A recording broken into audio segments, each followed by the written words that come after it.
आपका हमारी आध्यात्मिक यात्रा में हार्दिक स्वागत है। आप सुन रहे हैं शिव महापुराण, जो सनातन धर्म के ही अनमोल ग्रंथों में से एक है। इस श्रृंखला में हम आपके लिए ही इस दिव्य ग्रंथ के प्रत्येक अध्याय का शाश्वत पाठ प्रस्तुत करेंगे। आइए इस ज्ञान और धर्म की ही यात्रा को आरंभ करें। भगवान महादेव की महिमा और उपदेश से ही सजी इस पावन कथा के साथ ही ओम नमः शिवाय।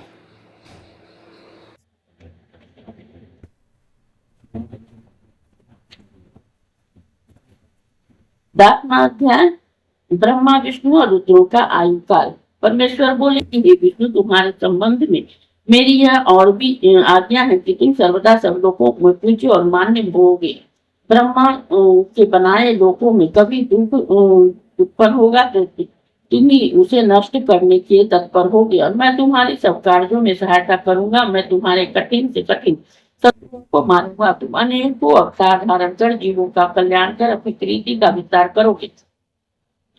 तुम में और रुद्र में कोई भेद न होगा। यदि कोई रुद्र तुम्हारी निंदा करेगा तो उसके समस्त पुण्य शीघ्र ही नष्ट हो जाएंगे। तुम में निग्रह अर्थात बंधन, अनुग्रह अर्थात कृपा करने की सामर्थ्य होगी।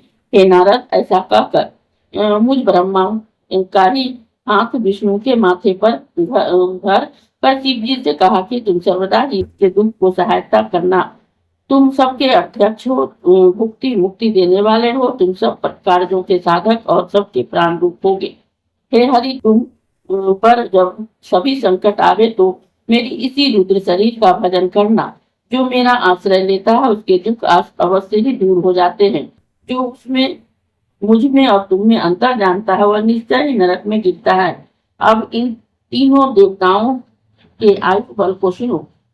4000 युग का ब्रह्मा और एक दिन का होता है, और इसी क्रम में से रात भी जाननी चाहिए। 30 दिन का एक महीना और 12 महीने का एक वर्ष। इस प्रकार से वर्ष प्रमाण से ब्रह्मा की 100 वर्ष की आयु होती है, और ब्रह्मा जी का एक वर्ष विष्णु जी का एक दिन कहलाएगा, और वह भी इसी प्रकार से प्रमाण से 100 वर्ष जीवेंगे।